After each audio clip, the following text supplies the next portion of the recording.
Hi everyone, and welcome to the latest episode of the Dawn Jarvis Show, the podcast where I talk to leaders, professionals, and business owners who are part of my diverse nurse network about how they manage their business and their well-being. It's brought to you by dawnjarvis.com. Today, my guest is Keith Blakemore-Noble, and we are discussing the masks we wear. Described as the world's #1 fear strategist, Keith has successfully worked with people in their fears for over a decade. During this time, he has developed a deep understanding of the masks we all wear, where they come from, and how and why we can remove them. Keith and I know each other from a mastermind we are both in, and we've been on a couple of courses together. And it's really great to see you, Keith. How are you doing? Thank you so much, Dawn. It's really great to be here. I am fantastic, fabulous as always. Thanks. How's your good self? I'm really, really good, and it's really good to see you. I'm absolutely fascinated because you're a hypnotist, aren't you? But have you always Yes. been a hypnotist? How did you get how did you get from where you were to where you are now, helping people with their fears? Good question. Excuse me. So I've been doing this for about 12 years. So I've been a hypnotist for 12 years. Before that, I worked in IT for many, many, many years. Oh, wow. Interestingly, my sister reminded me, I'd completely forgotten, but my sister reminded me once I became a hypnotist, she reminded me that when I was like in my early teens, like 12, 13 sort of years old, apparently back in those days, I was fascinated by hypnosis. I used to go around pretending I could hypnotize people, and I would tell anyone who would listen, I would tell them that one day I was going to learn about hypnosis, find out how it works. I was going to become a hypnotist. And I completely forgot about all of that That's and ended up amazing. becoming a hypnotist. That's amazing. How did Yeah. you go from IT though? Because that isn't very similar to hypnosis, and I'm imagining that there's the IT guys met in the NHS. I couldn't imagine them something like, oh yeah, on the side I do a bit of Yeah. hypnosis. I couldn't. No, that's not how I imagine it. So talk to me about that. Cool. Well, I I was I was in IT for many years. I used to be painfully shy. I was terrified of speaking with strangers, Okay. which is why IT was a brilliant career for that Yeah. because everyone's hidden away and you're doing it all from behind your computer. Wonderful. But I mean, I became rose as high as fellow of the British Computer Society. Wow. The only position higher than that is Bill Gates or Steve Jobs. And I Wow. I did apply for the role of Bill Gates, but I was told it was already taken, so I just stick with where I was. But once you in any career, once you reach a certain point, Mhm. it's sort of no longer what you know, but it's who you know that gets you Mhm. the next roles. And I Mhm. mean, we're not talking about nepotism or anything. We're just talking about you make the network connections because when it's a high enough level, people kind of want to know that they can trust bringing this person on board, and you do that Mhm. through the connections you make. But when you're terrified of speaking with strangers, you Mhm. tend not to make many of these Oh, connections. wow. So my career sort of plateaued. Social life was, as you can imagine, fairly sparse. How can you Mhm. make friends when you can't even speak to strangers and get to know people? Mhm. And one year, this was kind of just before social media really took off. I was a member of an online community through a website, and I've been chatting with them all for ages behind the computer, which is brilliant. And in those days, I lived in Wokingham, just outside Reading, Uh-huh. just to the west of London. Uh-huh. And somebody suggested, because it was like November time, somebody suggested, hey, most of us live either in London or within easy access of London. Mhm. Why don't we get together and have a Christmas party? Normally, if somebody suggested that in those days, I would have found a million and one excuses not to be able to go. Mhm. But I thought, hey, you know what? I know these people. We've been talking for months, for tapping away on the computer screen. How hard can it be?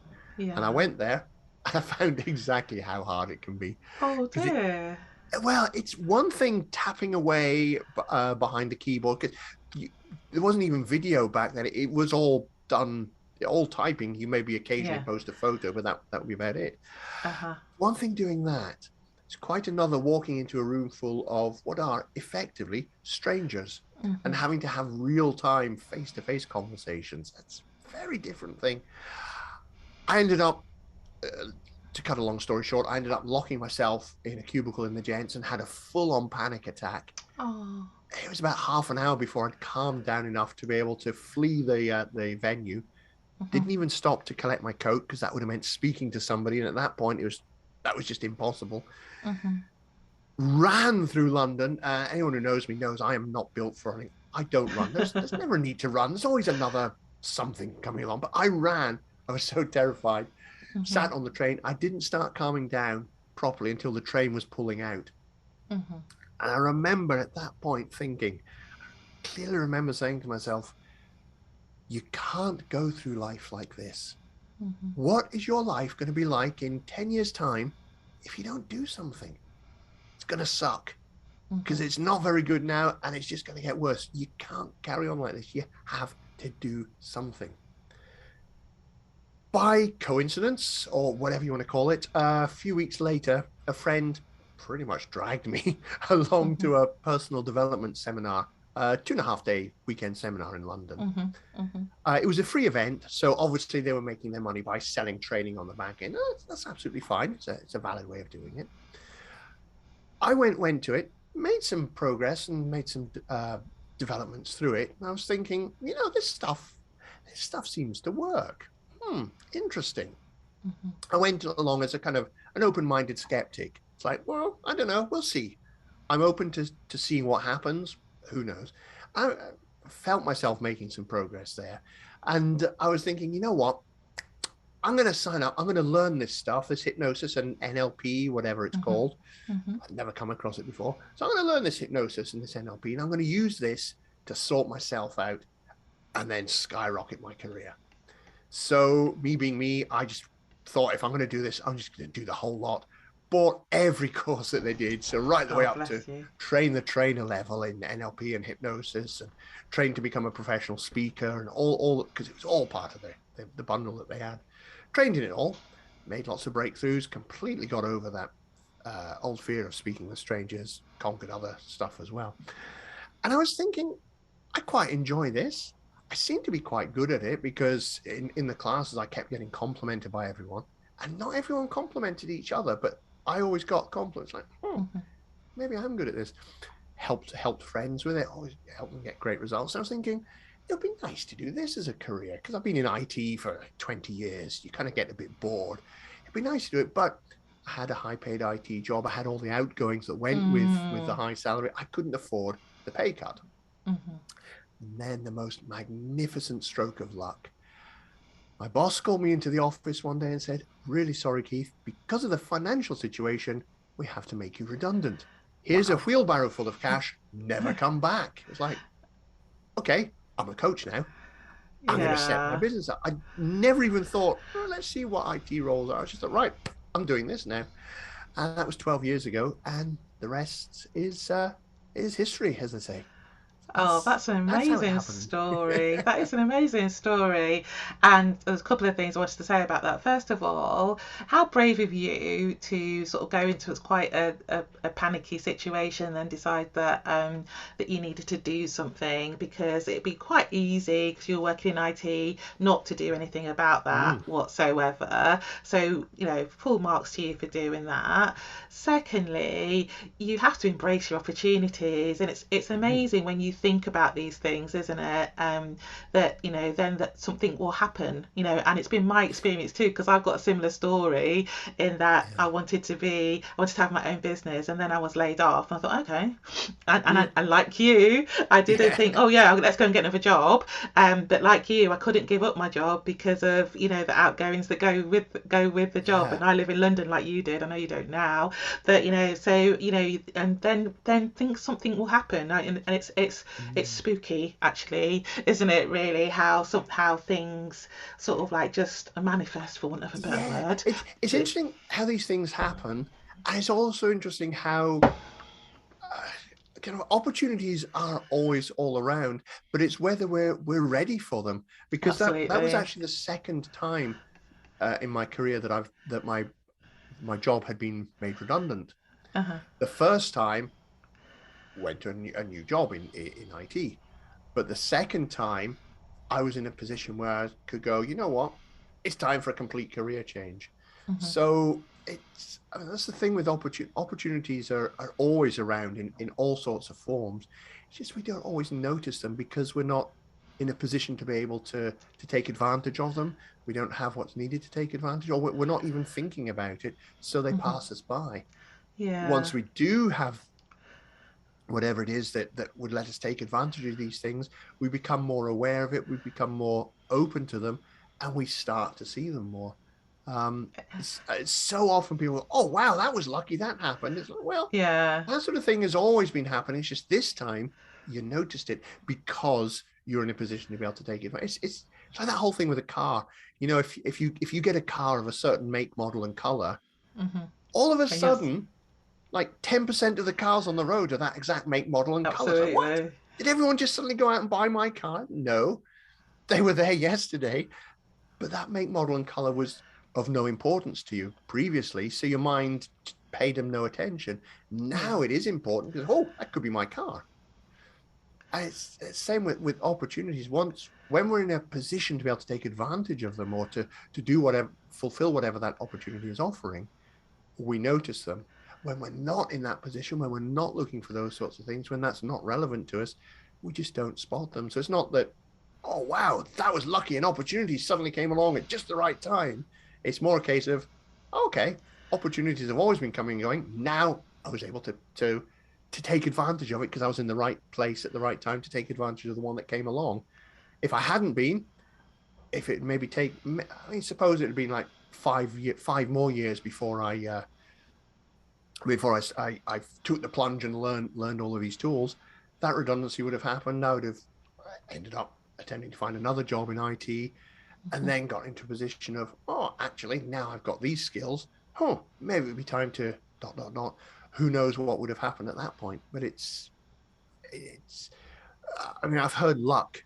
Good luck has been described as preparation meets opportunity, and Absolutely. I love the way you describe it, and I love the way it's that you have to be in the right mindset, and that's what you mm, help people with, isn't it? So sort of yeah, like think about absolutely, what yeah, they want to do, and then think about the right mindset to sort of mm, like actually embrace those opportunities. So that's yeah, brilliant. So we're discussing masks, and yeah. when I was preparing for I was thinking about as the masks we wear, and I have some thoughts, but I'd like to sort of like ask you really, when you're talking about the masks we wear, what's your understanding of that and where they come from? Cool. And please do share your thoughts as well. I'd love to know what your thoughts are. We have an Yes. interesting discussion about that too. Well, first thing I should point out when I'm talking about masks, this is nothing to do with COVID. Absolutely nothing to Nice do one. with COVID. Yeah. um, it is, however, about the masks, the metaphorical masks that we all wear. Every Mhm, single one of us wear mhm, metaphorical masks, and not just one mask, but we often have layer upon layer of masks. And we've been wearing them for so long that we don't even realize we're wearing them. We're not even aware that we've got them on. And we're hiding from the world behind these masks. And by continuing to hide behind them, we deny the world the experience of our true selves. We deny our true selves experience that of the world. It becomes a much more enclosed space, much lonelier space, much less enjoyable space. And it cuts us off from so many opportunities, so many connections. We foolishly believe that we're protecting ourselves when in fact we're doing the exact opposite. mhm. And I know a lot of people will be listening to this and watching this going, what's he on about, crazy fool? I'm not wearing a mask. But those are the exact masks that are so dangerous because we've been wearing them for so long. Yeah, yeah, yeah. And I I mean, where they come from, I could I can probably best illustrate with a story if we've got a couple mhm. of minutes. Yeah, we have. So come with me, if you will, on a journey back to when I was young and the world was black and white. It was a Uh-huh. long time ago. So yeah, I grew up just me, my mum, my dad, my sister, and the radio for company Mhm, in a farmhouse, pretty much in the middle of nowhere for the first few years. And that was my world. It was kind of just the four of us and the radio and occasional visitors. Once I reached the age of 5, we moved to a small village. That's where I went to school. Turn up at school, there's loads of huge numbers of children. I mean, it wasn't particularly large numbers, but to me, it was a huge number of children. And of course, they'd all grown up with each other in the village and the surrounds. They all knew each other. They were all playing, and I thought that looks fun. I want to join in. And of course, they wouldn't let me because who's the stranger coming in? They wouldn't let me, and that kind of hurt, as you can imagine. And that's where it started. Started putting masks on, started pretending not to be who I was in the hopes that they might accept me. And that set up a pattern which went through primary school, secondary school, university life, career. Growing up in the 70s and 80s with probably no real role models, always hiding facets of me. Anything that I thought somebody might dislike about me, I would hide behind a mask, pretend not to be that person, pretend not to like those things, pretend not to think those things, pretend not to be those ways, just hiding it all in a desperate attempt to be liked. And that's why we wear masks, because we all like to be liked. And for me, it kind of came to a head in my mid-20s. I got married. Yay! That was lovely. And first couple of years, my wife and I were really happy together. But after a while, we kind of realized marriage didn't seem to be the bed of roses that we'd been promised. That it wasn't the happy ever after that the fairy tales all talk about. I was trying to work out, why is it not working? Until one day it suddenly hit me. Of course my marriage isn't working. I'm gay. And that's the danger of these masks. I'd spent so long hiding every facet of me that people might dislike. I lost touch with who I actually was. I lost touch with who I was. And that's the danger of these masks. We try and hide facets of us, try and hide away until we lose sight of who we are. And then life takes weird turns as we end up trying to live a life that isn't us. And I mean, it touched on why people why we all wear masks. We've all got a fundamental human need. That's the need to be liked. Everybody likes to be liked. Nobody likes to be disliked. Not really. But the reality is, I mean, even Christ, Buddha, Prophet Muhammad, all of them had their detractors. Every single one of them did. And it's okay. I mean, if it's good enough for them to have people who dislike them, I figure it's good enough for the rest of us. Absolutely. That's absolutely right. And thank you so much for sharing that story. I think that actually demonstrates perfectly where masks come from, and a realization that it's okay to be whoever you are and that you don't have to pretend. And when I was thinking about masks, I was thinking about the sort of persona that we put on her. So I had a corporate persona. I'm from the Midlands. I've lived in London for a long time, but I haven't really lost my accent. But but sometimes people who I grew up with listen to me like, who are you? So it's sort of like and then depending on the whether you're a partner, whether you're a work colleague, whether you're you have children, or whatever situation you're in, there is that you sort of like put this face forward that you think's appropriate and that think's acceptable.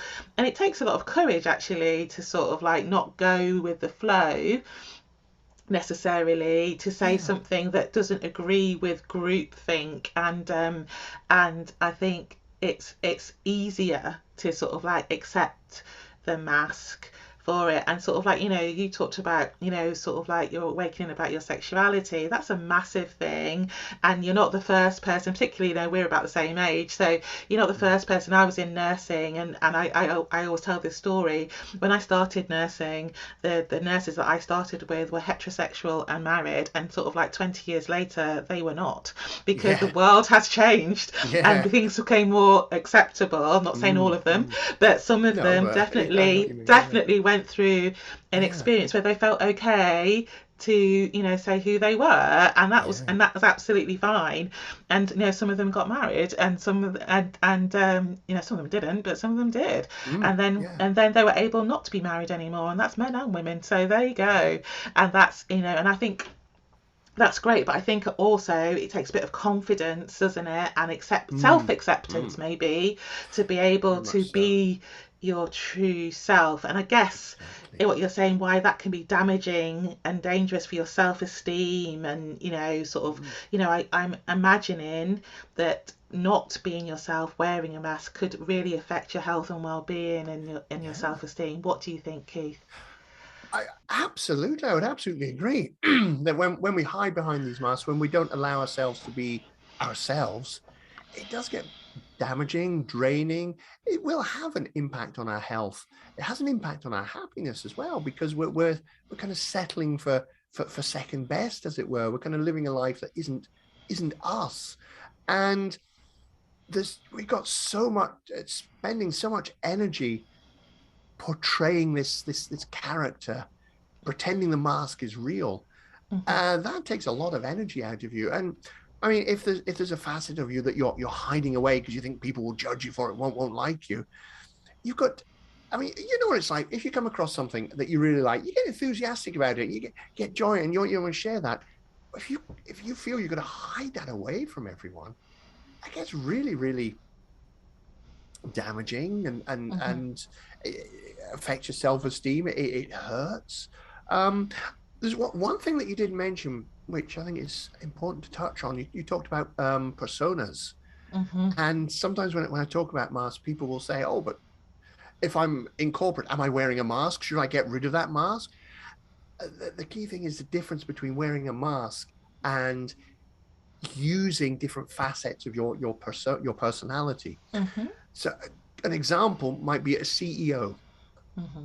Now, a CEO who just happens to also be a parent. So the CEO at work, they have to have a certain level of ruthlessness, because business is business. I mean, even in the most heart-centered and so on of businesses, you have to have some level Hmm. of ruthlessness to protect your business, to protect your customers, and to enable your business to grow, even if it's just to defend yourself against attacks from rival businesses. It's just the way business is. So you have to have this certain level. It may be this: you have to win, go all out to win at all costs. You always have to win, because if you don't, your business collapses. You're going to make everybody. You're going to get rid of everybody. Not a Hmm. nice thing to have to do. So you've got all of this. So you've got this constant drive to win, to always win. Win at all costs. I don't mean at all costs, as in Hmm. do it, but you know what I mean. Do everything you can to win, come what may. Hmm. When that CEO goes home, and their young child wants to play them at Snap, for example, or whatever, do you think the CEO is going to have that same win at all costs ruthlessness, No. or do you think they're going to kind of exactly? Does that mean that in one case or another they're wearing a mask? Not necessarily. It's just they're bringing those aspects of their personality which best suit that situation. Hmm. But that is very different from wearing a mask. A mask might be if the CEO pretends that they're not a parent. Yeah. That is when you're wearing a mask. Or in their home life, they pretend that they're just, no, I'm not a CEO of a company. I just work in lower management. I'm just, that's when you're wearing a mask. It's when you're hiding facets of who you are.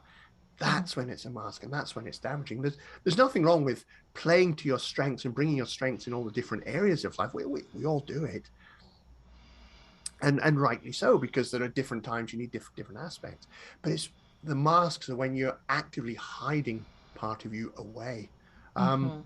and to to take a business analogy of that, it would be, just imagine you have a business, and just imagine you've got a shop, and inside you have wonderful gifts, wonderful treasures, so many awesome, amazing treasures that people want, that people need,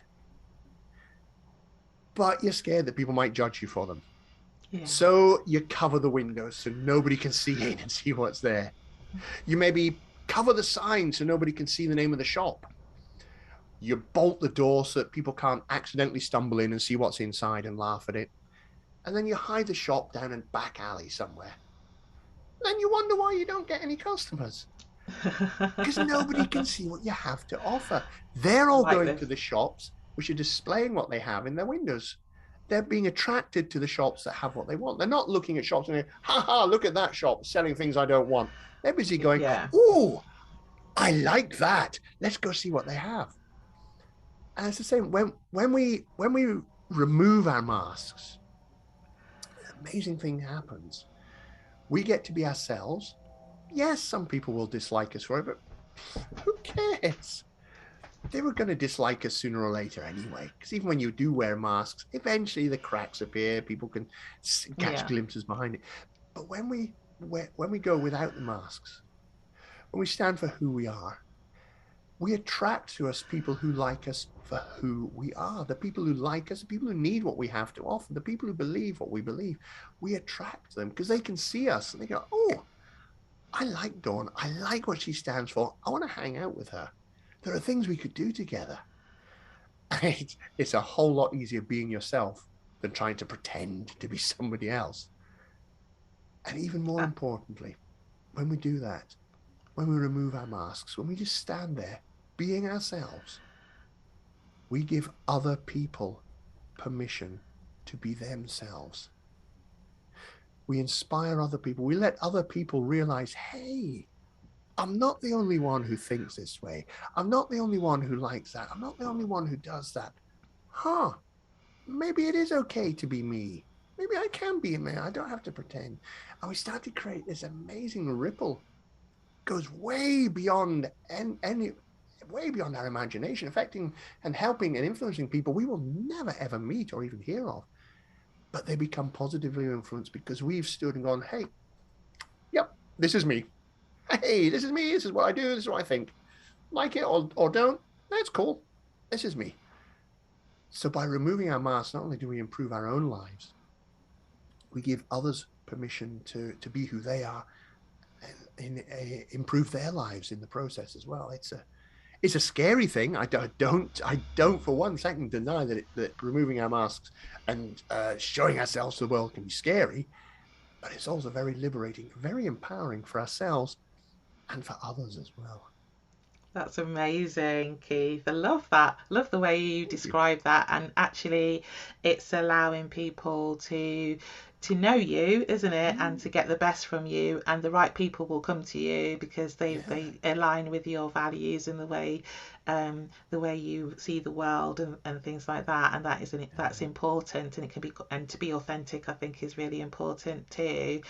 So we've talked about where masks come from. We've talked about why they can be damaging to ourselves, maybe to others, and the benefits of removing them. It'd be really good to think about, how we can remove them and how you help people to remove the mask so they can sort of like go on and live a more positive life. Sure.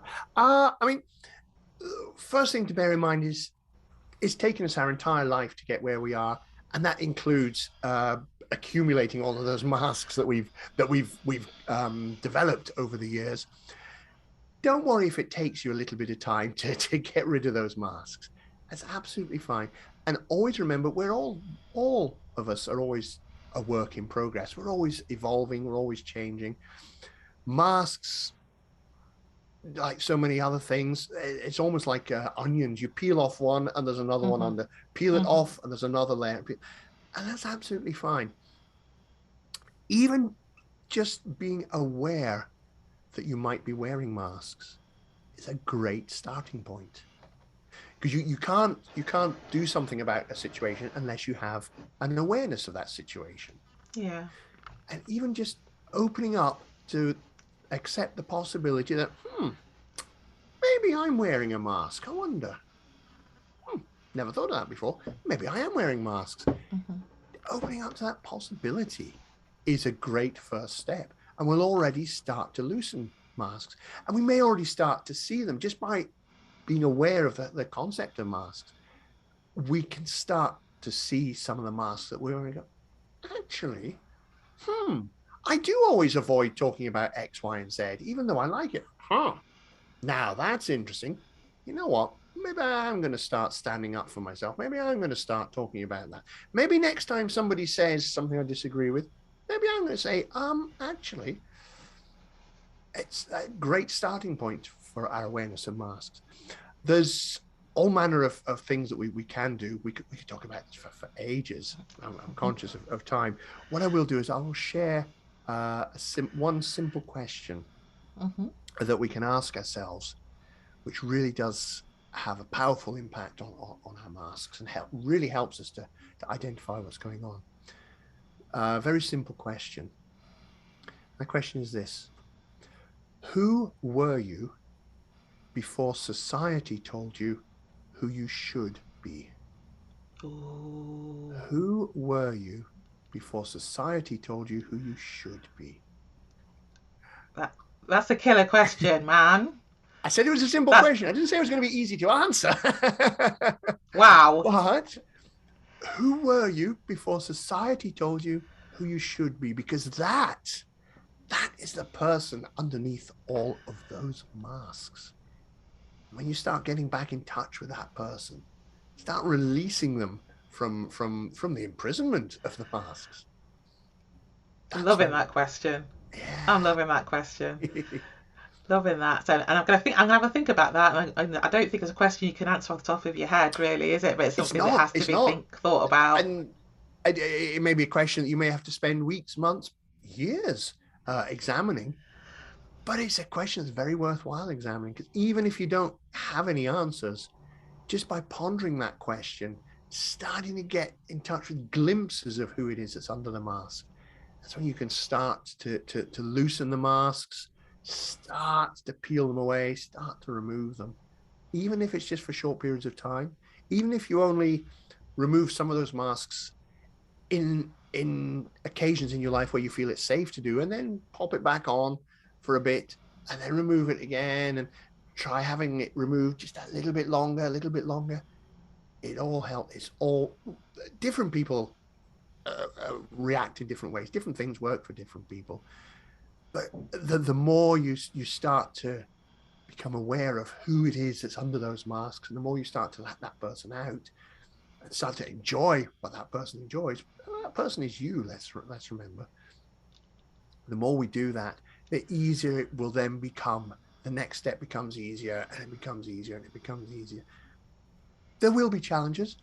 There will be people who dislike the real you. Yeah. And that's all right. Because think about it. You don't like everybody. Every single one of us, we can think of people who we dislike. That's all right. It's not about who dislikes you. It's about who likes you. Definitely. And you've written a book about this, haven't you? I know, because you've written many books, haven't you? But you specifically, you've written a book about masks. And so tell us a bit about that book and how we can get hold of it. Sure, yeah, it's very imaginatively titled "The Masks We Wear." Loving it. Yeah, and it goes into more detail about introducing your masks, releasing your masks, and life beyond your masks as well. So we explore what masks are, where they come from, why we wear them. It takes us through how can we start to remove those masks. I've lost the table of contents again. It's in here somewhere. We go through how we can start to remove those masks. It covers the question that we spoke about. Who were you before society told you who you should be? Covers various other things and steps and processes you can do as well. And it also looks at what life will be like once we have removed our masks. A question people often ask is, well, if I remove them, will they come back? Do you want them to come back? If you want them to come back, they'll come back. If you don't want them to come back, you're now much more aware of them. they're much less likely to come back. So yeah, it takes us on the journey from realizing that these things exist, understanding where they come from, how we can get rid of them, and building a life free from those masks. All the while realizing that there will be masks underneath those masks, and it's an ongoing process, but it's a lot of fun as well. And the more we release them, the more we get to really enjoy life, because we're now doing the things we really like with people who like doing those same things, and it becomes a lot more enjoyable. Loving that. Loving that. So how can people get hold of the book, Keith? It's available in paperback. It's also available in ebook format, so you can get it from all the major online retailers: Amazon, Apple, Waterstones, all of the major ones, Barnes&Noble. Or you can get it direct from my website as well. And if you want, I'll even scribble my name on the inside of it if you Fabulous, really fabulous. So we'll put a link to Keith's book in the show notes. So thank you so much for that, Keith. And so I'm coming to the part of the show which I ask all of my guests. As I'm a nurse and I'm very interested in health and well-being of the general population, but particularly interested as I become a business owner in the health and well-being of entrepreneurs and business owners. So I ask two questions. I ask how in your business, because you're busy, you're a writer, I know you've got a magazine, I know you work with people, it's very, very busy. How do you stay focused and positive and productive in your business? And the second question is, how do you look after your own health and well-being, Keith? Two great questions, two really important questions. I mean, how do I stay focused and productive and upbeat in terms of work? I think part of it does come down to just making sure it's something that you enjoy doing. And if you're doing something you really hate, yeah, it's a whole lot harder. So make sure you're doing something that you enjoy doing. Take control of your time. Remember that if you're not in control, somebody else is. So I make great use of to-do lists. Oh, wow. Not from the point of view of, oh my word, I've got 50 things on this list. Oh, how will I ever get them done today? It's not that at all. It's okay, these are the things I need to do. If something comes to me, it's like, I'll write it down. Because what I find is, if you don't write it down, that bit of your mind keeps going, yes, but this, Keith, this, come on, we've got to do this. When you write it down, that piece of your mind's going, oh, cool, I know it's going to get done. I can shut up about it now. And it becomes a whole lot less distracting. It makes it much easier to organize and plan your day. And if you get those occasions where it's like, oh, gosh, I've got a spare hour here that I didn't realize I was going to have. Let's have a look at the list. What's something I could do on there? That looks fun. I'll do that. So things like that. I make my calendar is a lifesaver. Everything goes in there. If people want to have meetings, I offer them a link where they can book into the calendar. It's no point asking me, are you going to be free next week? I've no idea. Ask the computer. It'll tell me. Doesn't mean the computer's in control. I'm in control because I say how many appointments I can have each day. I say which days I'm available. But what it does mean is I don't have to be thinking about, oh, what am I doing next? My computer will tell me. My phone will tell me. My watch will say, hey, don't forget, you've got Dawn's podcast in an hour. Oh, yeah, cool. No worries. I'll be there. So I know all of that stuff's under control. I don't have to waste time thinking about it, which means I can focus on doing the things I enjoy. I mean, that's right. Let's use tech to help us. There's even things like with social media. I know so many people go, oh, I've got all these emails coming in. Oh, I've got all these messages coming in through Facebook or whatever. Turn your notifications off. What? Turn your notifications off. Oh, but the message might come in and I might not read it for an hour. So what? Just turn the notification off. Who is in charge of whether you read it or not? Is it you or is it the app? Because if you're not in charge, the app is in charge. Turn your notifications off. Decide, you know what? I've got a half hour. I'm going to have a wee browse through the socials, see what's going on, catch up on the messages, and get back to doing my work. Take control. It becomes a whole lot easier. It's a lot less stressful as well because you don't get all these constant interruptions. You're not wondering, oh, what's happening? it makes it much easier to focus on what you're doing. And a great piece of advice that I heard for all business owners is don't do the things you don't like, do the things you do enjoy. So basically, Yeah. if there is aspects of your business that you don't like, but you know need to be done, find somebody who likes doing those and outsource it to them, or even take them on as a team member, so you can focus on doing the bits that you enjoy and that you're good at. For the second part, how do I look after my health? You notice I've got the obligatory. There's always a glass of water at my desk. Usually a nice mug of tea as well, just so I keep myself fully hydrated. I mentioned that I use tech to remind me of stuff. I've got a smartwatch which will remind me if I've been sat down for 50 minutes. It will remind me, hey, Yes. it's time to stand up and have a wee bit of a walk Yes. around. Oh, cool, yeah, I'll do that.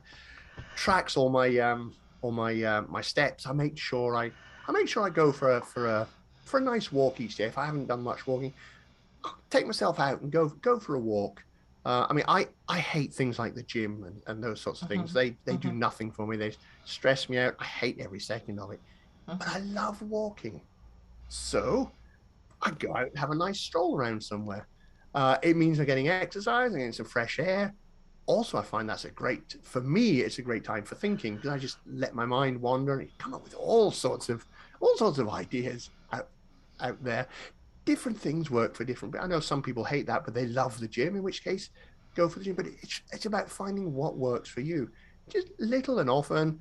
It's all tracked by the tech, not to control me, but so that I know, oh, it's tracked. I can see how I'm doing. Oh, I seem to be slipping down here. I'm not moving so much. I just need to keep an eye on that. Even recently, I found an app which monitors all that and your heart and everything, and it works out how stressed you are and how much reserves you've got, and it sort of shows you a nice little graphic that's either a nice soothing bluey green, gentle, or bubbling away red and stuff flying out, which kind of telling you you're a bit stressed, you might want to chill down a bit. Oh, okay, cool. So yeah, I love using that just to, because sometimes we don't notice when we're getting more and more and more stressed until it boils over. Whereas things with like that app, it's sort of bubbling away. It's going, you should kind of cut down a bit, call it a day, maybe chill out. Why? What do you mean? I'm fine. I'm fine. I'm fine. Why are you telling me to chill out? Maybe you're right. Yeah, maybe. Yeah, I love tech. I love tech. Yeah. I love tech in a helpful way, not in an overwhelming way. I think it can support and guide you and sort of like send you a message, And also, I like the fact, and I like that you alluded to that. What measures gets done, doesn't it? Really. So if you've got an inkling of where you're going, and you measure that, and I also like that. If you know when you are in a good place, then you will then know when you're not in a good place, won't you? So if you know what good looks like, for to use a management consultant analogy, you know what good looks like, then you also know when you're not good, and so that you can get yourself back on track. So I'm loving those tips, Keith. It's brilliant to talk to you. It's been so fab to talk to you today. I've really learnt a lot actually, about the maths, where they come from and how we can deal with them. And we're coming to the end. I can't believe it. It's gone so quick. And I always like to close with like a tip or a nugget or an actionable share that we can give to the audience today. So what would you like to share with us today? I'd like to share a sort of a thought, or some have almost called it a mantra, but a thought. So just leave you with this thought that whatever we're doing in life, change is always possible. And when you master your mind and master your mindset, you master your life. Oh, I'm loving this. This is good stuff. Love that. Thank you so much, Keith. And it's been an absolute pleasure to have you here. Thank you so much. And that is it for the Dawn Jarvis Show today. I hope you enjoyed it. If you did, like, share, comment, subscribe, and we will see you soon. Take care. Bye.